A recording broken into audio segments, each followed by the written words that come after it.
이 내용이 궁금했다. 제2회. 살인자는 반드시 죽이라는 말 뒤에 숨어있는 진실은? 하나님을 사랑의 하나님이라고 말합니다.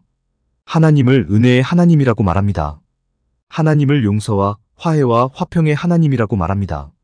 그런데 성경을 읽다 보면 과연 이런 말이 맞는 말인지 의심을 하게 될 때가 아주 많이 있습니다. 우리가 하는 말과 성경이 소개하는 하나님이 일관되게 연결되어야 하는데 우리가 하는 말 다르고 성경이 기록한 내용이 다릅니다. 그래서 하나님에 대해, 성경에 대해, 기독교에 대해 많은 오해가 발생하곤 합니다. 이런 오해가 발생하면 오해를 풀어야 합니다. 어떻게 오해를 풀어야 하겠습니까? 방법은 두 가지가 있습니다. 하나님은 사랑과 은혜와 용서와 화해와 화평의 하나님이라는 전제를 흔들림 없이 유지하는 가운데 성경에 기록된 내용의 의미를 곰곰이 생각해보는 방법이 하나입니다. 다른 하나는 성경에 기록된 내용을 글자 그대로 인정하면서 하나님이라는 존재를 재구성하는 방법입니다. 이해를 돕기 위해서 예를 하나 들어보겠습니다. 사무엘하 6장에 보면 하나님의 언약궤를 옮기는 과정에서 웃사라는 이름의 사람이 죽는 장면이 기록되어 있습니다. 이렇게 기록되어 있습니다. 사무엘하 6장 6절로 7절. 그들이 나곤의 타작 마당에 이르러서는 소들이 뛰므로 웃사가 손을 들어 하나님의 궤를 붙들었더니 여호와 하나님이 웃사가 잘못함으로 말미암아 진노하사 그를 그곳에서 치시니 그가 거기 하나님의 궤 곁에서 죽으니라. 이렇게 기록되어 있습니다. 이 내용을 어떻게 이해해야 하겠습니까? 먼저 성경에 기록된 글자 그대로를 인정하면서 하나님이라는 존재를 재구성하는 방법을 사용하면 이렇게 이해할 수밖에 없습니다. 하나님의 궤는 사람이 함부로 만지거나 함부로 다루어서는 안 되는 것이다. 그런데 웃사가 그리 함으로써 하나님의 진노를 불러일으켰고 진노한 하나님이 웃사에게 징계를 내리심으로써 웃사가 죽은 것이다. 고로 하나님은 사랑과 은혜와 용서와 화해와 화평의 하나님이시기는 하지만 하나님의 영광과 하나님의 존귀를 더럽히는 사람에게는 가차없는 징계를 내리시는 분이다. 이렇게 이해할 수밖에 없습니다. 물론 저는 이런 해석과 이런 이해에 전혀 동의하지 않습니다. 이번에는 하나님은 사랑과 은혜와 용서와 화해와 화평의 하나님이라는 전제를 흔들림 없이 유지하는 가운데 이 내용의 의미를 이해해 보도록 하겠습니다. 제가 해석하고 제가 이해하는 방식입니다. 우선 웃사가 왜 죽었는지 합리적인 의심이라는 것부터 해보아야 합니다. 다윗으로부터 하나님의 궤를 옮기라는 지시를 받은 웃사는 소의 등에 하나님의 궤를 실으려고 했습니다. 그런데 길들지 않은 소는 갑자기 날뛰기 시작했고 하나님의 궤가 땅바닥으로 떨어질 수도 있는 아슬아슬한 상황이 되었습니다.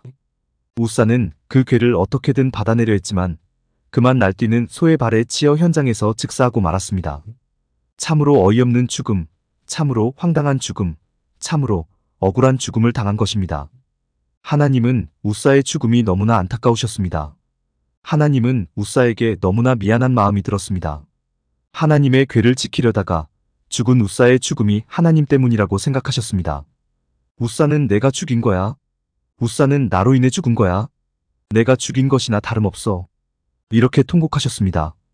그때의 표현이 여호와 하나님이 웃사가 잘못함으로 말미암아 진노하사 그를 그곳에서 치시니 그가 거기 하나님의 궤 곁에서 죽으니라 라는 표현입니다. 너무 과장이 아니냐고요? 너무 비약이 아니냐고요? 그럼 이보다 현실적인 예를 들어 설명해 보겠습니다. 초등학교에 다니는 자녀가 있습니다. 이 자녀가 엄마의 청소를 도와주게 되었습니다. 열심히 마른 걸레로 가구를 닦다가 그만 엄마가 가장 아끼는 도자기를 깨뜨렸습니다. 도자기를 깨뜨린 것도 깨뜨린 것이지만 깨진 도자기 파편의 다리가 심하게 찢어지는 중상을 입게 되었습니다. 이때 엄마가 도자기를 깨뜨린 자녀에게 화를 내며 매질을 가하겠습니까? 아니면 공연히 나 때문에 크게 다쳤다고 내가 너를 이렇게 한 것이라고 가슴을 치며 통곡하겠습니까? 전자입니까? 후자입니까? 제정신을 가진 엄마라면 후자입니다. 사람도 이러할진대 하물며 하나님은 어떻겠습니까? 즉 하나님께서 웃사를 책망해서 죽인 게 아니라 하나님은 황당하게, 어이없게, 억울하게 죽은 웃사를 안타까이 여기시며 하나님께서 그 책임을 모두 뒤집어 쓰시는 것입니다. 왜냐하면 하나님은 사랑과 은혜와 용서와 화해와 화평의 하나님이시기 때문입니다. 이렇게 하나님에 대한 흔들림이 없으면 성경을 읽을 때 안 보이던 것도 보이게 되고 이해가 안 가던 것도 이해가 가게 됩니다. 이것을 기억하신 상태에서 율법 몇 가지를 살펴보겠습니다. 출애굽기 21장 12절 사람을 쳐 죽인 자는 반드시 죽일 것이나라는 내용이 있고, 출애굽기 21장 15절로 17절 자기 아버지나 어머니를 치는 자는 반드시 죽일지니라. 사람을 납치한 자가 그 사람을 팔았든지 자기 수하에 두었든지 그를 반드시 죽일지니라. 자기의 아버지나 어머니를 저주하는 자는 반드시 죽일지니라라는 내용이 기록되어 있습니다. 살인한 자, 사람을 납치한 자, 자기 아버지나 어머니를 치거나 저주한 자는 사형에 해당하는 아주 중한 범죄를 저지른 자라는 의미입니다. 하지만 아무리 중한 범죄라 하더라도 그 사람들을 반드시 죽이라는 내용이 섬뜩하기만 합니다. 그냥 죽이는 것도 아니고 반드시입니다. 반드시 죽이라는 것입니다. 여러분들은 이 내용이 이해가 가십니까? 이런 말씀을 하시는 하나님을 어떻게 사랑의 하나님이라고 할 수 있고 은혜의 하나님이라고 할 수 있겠습니까? 이런 하나님을 어떻게 용서와 자비와 배려와 화해와 화평의 하나님이라고 할 수 있겠습니까? 그럴 수는 없습니다. 그냥 죽이는 것도 아니고 반드시 죽이라는 게 아무리 생각해도 이해가 가지 않습니다. 그럼 생각이라는 것을 해야 합니다. 여기서 반드시가 무슨 의미인지 생각을 해야 합니다. 하나님은 사랑과 은혜와 용서와 자비와 화해와 화평의 하나님이라는 흔들림 없는 전제하에 생각이라는 것을 해야 반드시가 어떤 의미인지 이해를 할 수 있습니다. 요즘은 사람이 어떤 중대한 범죄를 저지르면 개인이 아닌 국가가 나서서 그 죄에 대한 책임을 묻고 판결을 내려줍니다. 그러나 아주 오래전에는 사람 개인이 사람 개인에게 책임을 물었습니다. 즉, 사람 개인이 사람 개인에게 보복을 일삼았습니다. 그런데 그 보복이 범위를 벗어나는 경우가 허다했습니다. 당사자뿐만 아니라 당사자의 가족, 당사자의 마을 사람들까지 쑥대밭으로 만드는 경우가 허다했습니다. 한 가지 예를 들어보겠습니다. 창세기 34장에 보면 야곱의 딸 디나가 세겜이라는 사람에 의해 강간을 당합니다. 그때 디나의 오빠들은 세겜의 마을 사람들이 모두 할례를 받으면 세겜과 디나를 결혼시켜주겠다고 약속을 합니다. 그 약속에 따라 세겜의 마을 사람들은 모두 할례를 받지만 디나의 오빠들은 할례를 받고 고통 가운데에 있는 사람들을 찾아가 모조리 죽여버립니다.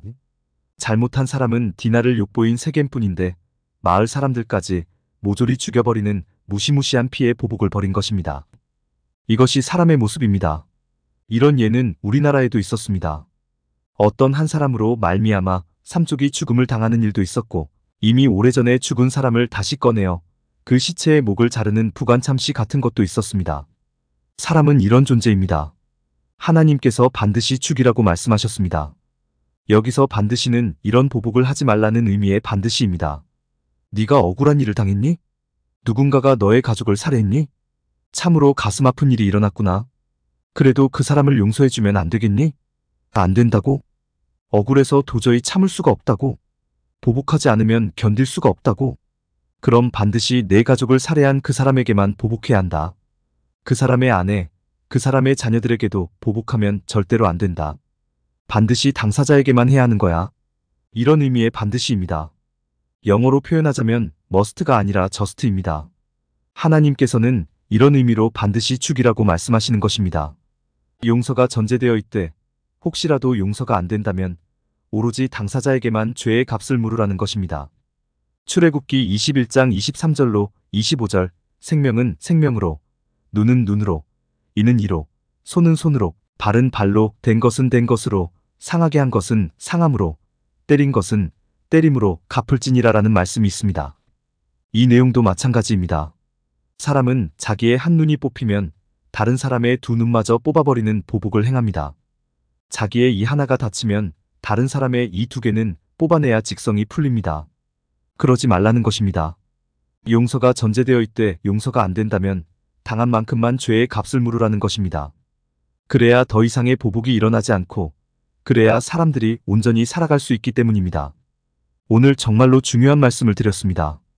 그것은 하나님은 사랑과 은혜와 용서와 화해와 화평의 하나님이라는 전제를 흔들림 없이 유지하는 가운데 성경에 기록된 내용의 의미를 곰곰이 생각해 보아야 한다는 말씀입니다. 이것을 항상 기억하고 있으면 그동안 여러분들이 이해할 수 없었던 성경의 많은 내용이 술술 풀려나가기 시작할 것입니다. 그리고 언제나 사랑과 은혜로 사람을 위해 주시는 하나님을 만나실 수 있을 것입니다. 공감이 되었다면 구독과 좋아요, 알림 설정 부탁드립니다. 하나님의 말씀을 바르게 전하는데 큰 도움이 될 것입니다. 평등하고 공정하며 정의롭고 행복한 세상을 이루는데 큰 도움이 될 것입니다.